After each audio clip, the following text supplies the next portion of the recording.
In today's video, I've got a small stack of back issues to show you. Most of the books come from a 50-cent sale hosted by one local shop. The other single book comes from a 25-cent sale hosted by a different local shop. But the craziest thing of all, almost every book you're going to see today is DC. I mean, what is happening to me? You want to see what I got? Check it out. Hey everyone, and welcome to today's video. Guess what? It's 2025, so I want to say Happy New Year to all of you. I wish you all nothing but the best in this new year, including a great year of comic book collecting. May your long boxes be full. I hope you complete runs and find grails, and overall just have a great year of enjoying this hobby that we have in common. This is my first haul video of the new year, and I thought I would throw in a couple twists from what you normally see on my channel. The first twist comes in the number of books you're going to see today. I know that I can give you the impression that every time I go out to a store or a sale or a show, that I come home with like a short box of books. I got them all for 25 cents a piece and there's tons of keys in there. And yeah, that does happen sometimes, but that is not at all the norm. Most of the time, or many times at least, I go out and I find a few books, or sometimes I find no books at all. But of course you don't see those because there's no entertainment value in showing you a haul of 0 books. But today's haul is kind of much more representative of the norm in that I found some books, very happy with what I found, but not nearly the dozens and dozens of books that sometimes you see on my channel. So here is the entirety of the haul you're going to see today. This actually represents my total haul from 2 different stores. Most of these books are 50-cent books that I got during a sale at one local shop, and then one book is from a 25-cent sale hosted by another store. Yeah, that's right. I went into a 25-cent back issue sale and bought one comic book. I almost bought none, and I just happened to find this one super cool thing right at the tail end of my digging, and I was not going to leave it behind, but in the end came home with one book. So that's the first twist. The second twist is the books themselves. I am almost 100% a Marvel collector. It wasn't always that way. When I started reading and collecting back in 1987, I collected some Marvel, I collected some DC, but then over time I gravitated more towards the Marvel characters, and then, budget constraints, of course, limit how much you can buy, and so I got to know the Marvel universe very well, and not at all the DC universe. It kind of dropped off my radar, and so I just haven't really kept up with DC, with the exception of maybe some limited series or story arcs that come out that I want to get because of either the character or the creators on that story. There are also some back issue runs from early days of when I was collecting that I'm trying to build out, but mostly not a DC collector. And this first haul may start to point to some changes in that. So who knows what 2025 will have in store for my reading and collecting habits. I will put links to both of the stores that held these sales down below in case you're in the area and you want to check them out. But now let's go ahead and dive into the first haul of 2025. Going to kick things off with the 2 non-DC books, beginning here with Extreme X-Men number 12. This is from volume 1 of the title. So far, we've had 2 ongoing volumes of Extreme X-Men, and then 1 limited series that ran for 5 issues. But there were years in between each of those volumes and stories, and beyond the title, I'm not sure that there's much of a connection between those volumes. This first volume is the one that I'm working on. It was written entirely by Chris Claremont and represents his return to the X-Men books in the early 2000s. From what I read online, he was given a choice when he came back to either kind of co-plot and work alongside Grant Morrison, what he was doing on the other existing X-Men books, or he could have a little bit more creative freedom and start a separate flagship title for the X-Men, and that's the option he chose, and that's where we got Extreme X-Men from. This ran for 46 issues. He wrote the whole thing. Salvador LaRocca penciled the first like 24 issues, and then Igor Kordy penciled the remaining like 22 issues from the volume. From a story perspective, I don't know a lot of the detail yet because I haven't read it, but I understand that he continues some of the plot threads that he had going from his previous time writing X-Men. And then also, spoiler, a couple developments we get in this volume are the death of Psylocke and the evolution of Beast into his lion form. So kind of interested to be able to get those story arcs as well. Hoping to complete this entire volume, but at the sale this day for 50 cents, just found the one issue. So one issue's better than none. Before we talk about this issue, there's one final thing I want to point out about Extreme X-Men, and that is the trim size. I don't know why, officially. I can only imagine that it's to cut costs, but in the late 90s to the early 2000s, Marvel actually shortened the trim size of their standard comic books by what is that, about 1/4 of an inch? And you may not notice it when you see it as a standalone issue, but when you set it next to another standard size comic book, you can definitely see that it is shorter. If any of you know more detail around that, like, can you confirm that it was a cost-saving measure? Was there some other reason why they shortened it by like this 1/4 inch or so for those years? Let us know down in the comments. But just thought that was an interesting little fact to point out to you about this Extreme X-Men. But now we can move on to the other non-DC book in the haul today. This is Birthright, number 31 from Image Comics. It is a fantasy series written by Josh Williamson, who is writing the current G.I. Joe title from Image Comics, and which is part of the Energon universe. And the pencils are done by Andre Bresson. The whole volume ran for 50 issues, fantasy genre, and that's what drew me to it to begin with. And the fact that I found issue number 1 at a previous sale. And for a title like this, independent book, it's not always easy to find the number 1 issues. Sometimes they spike a little bit in value and you don't find them in the dollar bins, but I got lucky and found issue 1. And between that and knowing that it's a fantasy series, kind of made me say, you know, maybe I want to give this a little bit of a read and consider putting it together. The story, just to give you the foundation, it's somewhat typical in the sense that it starts out with a kid who lives in our, the real world, and through certain circumstances gets pulled into or finds himself in a fantasy world where then he gets to live all kinds of crazy adventures. And we've seen that story before. But where this one kind of throws in a little bit of a twist is that in the first issue especially, the kid goes to the fantasy world, but the story follows the family here back in the real world. And you see the effects of his disappearance on the family. Because from what they know, they don't know he went to a fantasy world. It just looks like their kid got lost and disappeared. And so there's missing persons investigation. There's questions around the dad and was he involved? It tears the family apart. And so you get some of that real world effect of what we as kids maybe dreamed of happening to us, getting to go to a fantasy world and live all kinds of adventures. But then it does kind of bridge back in, because again, in that first issue, at the end, what happens is you see the police contacting the family because they have someone they need them to see.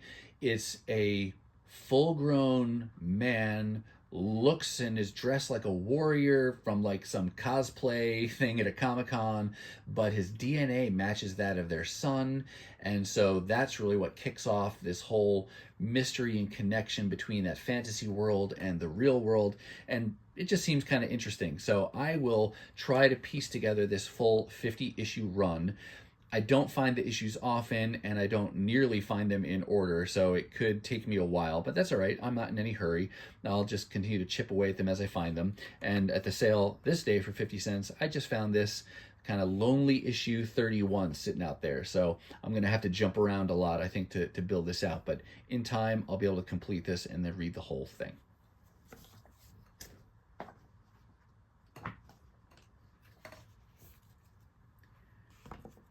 And that's it for non-DC. Everything else you're going to see today is a DC book. So crazy. The first two were a very fun find for me.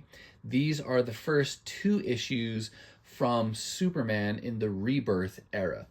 I grabbed these because I have read just nothing but raving reviews about the Tomasi Gleason creative run on Superman that started here with the Rebirth era.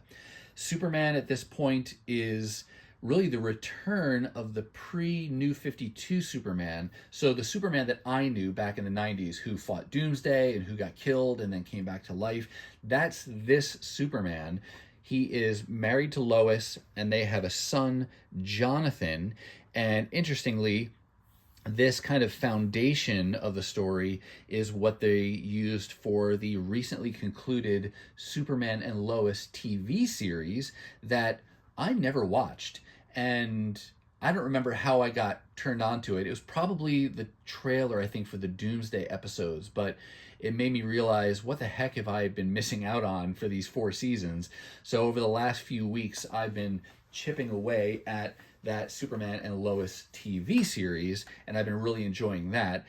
I've read these couple issues so far, and so I definitely see some thematic similarities between this and that TV series, which makes me more excited to read more of this. I wanted to give these first couple issues a read because I am considering the full-blown omnibus edition of the Tomasi Gleason run, but before I, take the plunge and spend the dollars on an omnibus, I want to make sure it seems like something I'm going to enjoy. So I was really happy to find first this Superman Rebirth one-shot, which from what I understand they did on a number of different titles to kind of set up the Rebirth storyline that would then continue in each of the ongoings. And this is where we see the return of that pre-New 52 Superman. Won't tell you why he comes to the forefront in this. You can read that for yourself. I won't give you those spoilers. But then this issue here kicks off the ongoing, and that's just a fantastic cover as well. So I love the art. Looking forward to reading more of that. And yeah, I'm excited to give this a read. I definitely am leaning towards getting the omnibus just because the little bit I've read so far has piqued my interest, and I want to get more of that. But I may continue to get the single issues if I can find them for cheap. But this was a really nice way to start this out. Another kind of fun DC tidbit I'll share with you that has me looking at myself saying, what is happening to you, Chris? That is that I've been getting ads over this holiday season for I'll call it the DC version of Marvel Unlimited, because I have Marvel Unlimited. I use that to read a lot of both newer and older library of Marvel books, like primarily Silver Age things that I don't expect to own in single issue format. But DC's got their own version called DC Universe Infinite, and been getting blasted on social media with different promo codes to take like 50+% off the first 3 months. And so I decided, you know what, that would be a great way for me to read some more of these stories, like the Superman Rebirth, like some Nightwing things that I've been wanting to read and hearing good things about. And so I, use the promo code, and now for less than the price of one new comic book per month, I've got 3 months of reading and access to tens of thousands of comics in the DC library. The question I have for all of you, especially the DC fans, is do you have any recommendations for me to read in that DC Universe Infinite to get me exposed to more characters and stories? I'm not necessarily looking for the real niche stuff or the real kind of way in the corner of the universe kind of stuff. I just want to get more familiarized again with DC, and I'll admit it's a little intimidating, but are there other Superman related stories? Are there Batman related stories that you'd recommend I read? I'm thinking about going beyond those two characters, because those are the only two I've ever read historically, but maybe some Green Lantern, question mark? I don't know. I don't know if I want to go to the Flash or not, but really just opening this up to you. Are there really key stories or creative runs or titles that you would recommend I expose myself to so that I can get more of a taste and a flavor for the DC universe, whether it's newer stuff or older stuff. You know, I've got access to both there for the next few months. So looking forward to kind of expanding my DC knowledge and exposure to those stories. So crazy times, right? 2025 already starting out with much more of an interest in DC. But it started with this story arc here and wanting to get to know more of this.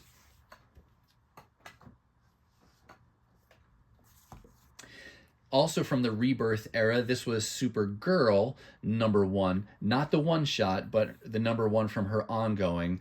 I got this really because of the proximity to the other 2 issues. It was right there in the same grouping, and I just thought that was a cool cover, and I like Supergirl as a character, though I don't know a ton about her. I can't even give you any backstory as to what's going on, which version of Supergirl is this, what happens in the ongoing, but I will ask your opinion. Any of you read this run? Good? Bad, meh, let me know. But I can read this online. I don't really see these issues too often, but still happy to get #1 with some cool cover art there.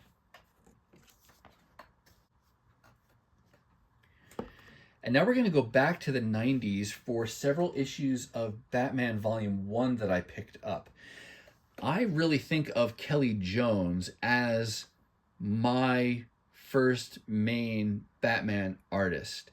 You know, when I look at my collection and when I started collecting, really the first Batman issue I ever picked up was way back, part of the Death in the Family issues when Jason Todd was killed.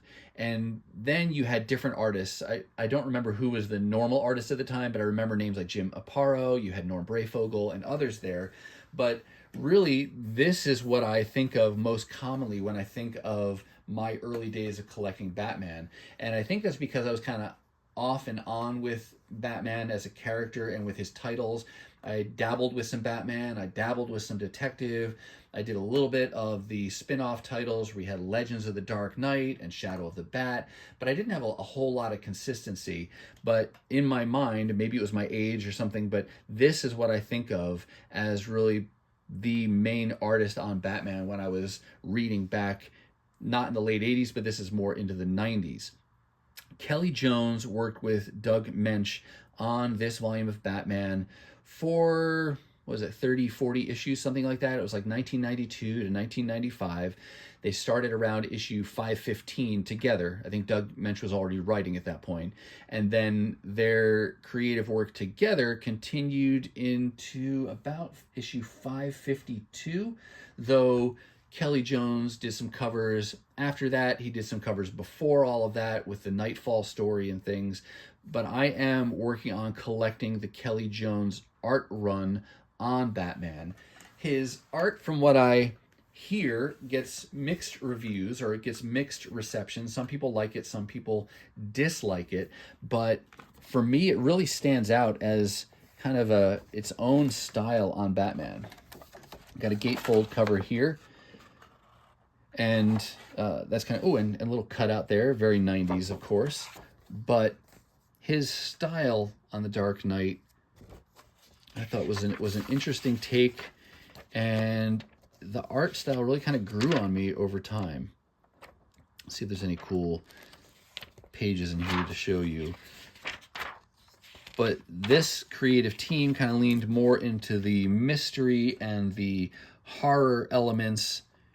I don't know. It definitely carries with it some of the extremism of the 90s, but I think in a way that works for this genre, and the colors I like.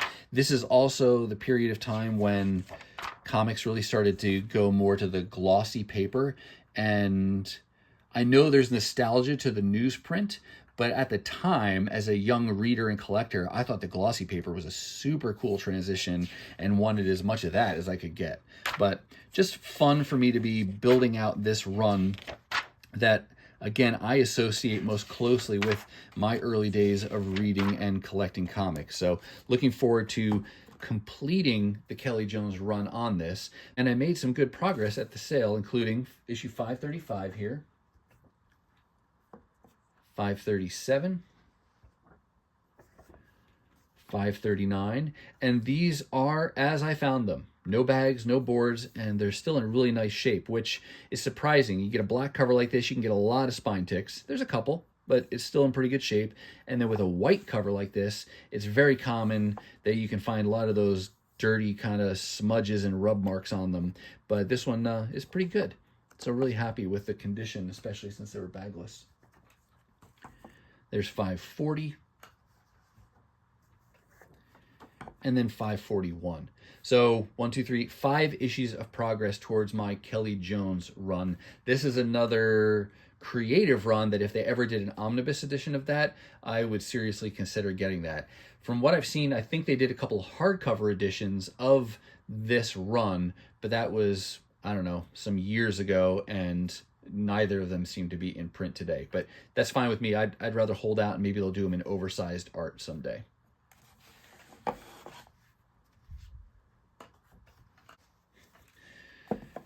I know this looks a little weird, but I'm trying to preserve the secrecy of the book that's behind this one here. It's the last book I want to show you today, and I think if it was there by itself, you'd be able to see through the white cover.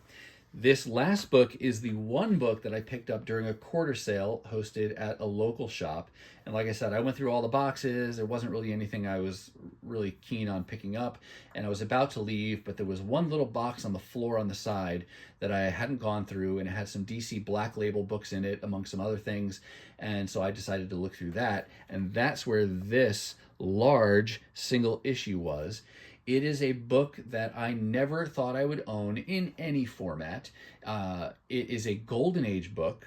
It is a major, major key, one of the most major keys that's out there, but it is a facsimile. So, of course, you would have had a lot more hype for me earlier in the video if I found this book in a first print format in its condition for a quarter. Never would happen. But it's a facsimile, and it's still really incredible piece of comic book history to own, and really fun actually to be able to have this facsimile of it just to be able to flip through as if it were a new comic book to me. So with all that build up out of the way, let's go ahead and show you the book. Boom. Can you see it? Can you see it through the white on the video? This is Detective Comics number 27 from May of 1939. Yeah, this is the first appearance of Batman. And it's got a couple covers on here. That's the main cover. I think I'm going to leave it like this for now, but there is a part of me that's tempted to take off these additional covers so that I can bag this up and just see the main cover like that. It's not valuable. It's a facsimile. It did have a cover price of $7.99 originally, so it is a great deal that I got it for 25 cents. But I'm just so happy with what this represents for me as a comic book reader and collector, and to be able to page through this significant, one of the most significant first appearances. You've got the facsimile of just the inside cover, all the ads. Look, the paper itself is this real kind of pulpy newsprint paper that even looks aged. I don't know if it was made to look aged, that's why it's so dark, or if the original would have been darker like this. I don't know enough about Golden Age books, but this is where you get the first appearance of Batman in his first ever story. I've read this in different formats, but I've never owned it in a single issue format. And it's only like 6 pages long, but you get that story represented here. Very, very fun. But the bulk of the book, it's kind of interesting. We always think of Detective Comics as, first appearance of Batman. But that's just those first 6 pages. Then it proceeds to go through, and there's probably 6, 8 stories in here altogether. And they're all just like 6 pages long. This one here is called Tenderfoot. Let's see, what does it say here? Oh, and the little ad up there for Action Comics. But that goes there. And you've got this Speed Saunders, Ace Investigator, and Killers of Kurdistan. See, again, just like 6 pages long. There's Buck Marshall, Range Detective. Spy by Jerry Siegel and Joe Shuster. Look at that. All kinds of genres going on here. The Crimson Avenger. And I don't know if these are first appearances of any of these other characters, but Death on the Airwaves. So you get like a little prose story there, it looks like, as well. Just super fun, just flipping through this. I've read a little bit of it, but I haven't read all the stories yet. But being that it's a complete facsimile of that first appearance of Batman and a really cool Golden Age book, it's just a super fun addition to my collection. Stamp Collector's Corner. People weren't full-blown comic book collectors at this point because they hadn't really been around long enough, but probably appealing to an adjacent hobby there with stamp collecting. Cosmo, the Phantom of Disguise. Very, very fun. Did any of you pick up this facsimile when it came out? I didn't remember that they did this, but really happy that I looked to that one extra box and found this one book. There was no way I was going to leave this behind, just because it's my one chance to own a copy of this very, very famous book, Slam Bradley. Another by Jerry Siegel and Joe Shuster.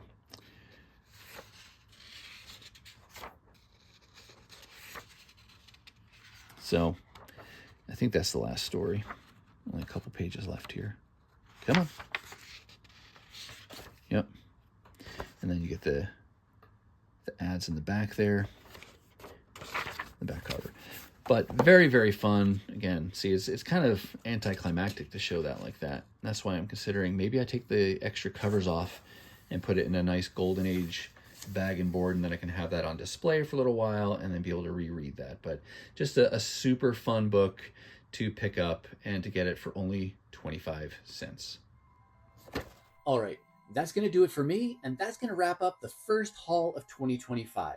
I do hope you saw something that you liked, and if you did, don't forget to give the video a thumbs up. And if you want to see more content like this, dollar hauls, 50-cent hauls, really anytime I'm finding good books for great prices, then go ahead and hit that subscribe and ring the bell for notifications so you'll know the next time I upload a video. Now, if you're not quite ready for the YouTube fun to stop, I have hand-selected a couple videos here for you to check out. As always, thank you so much for watching, and I'll see you next time.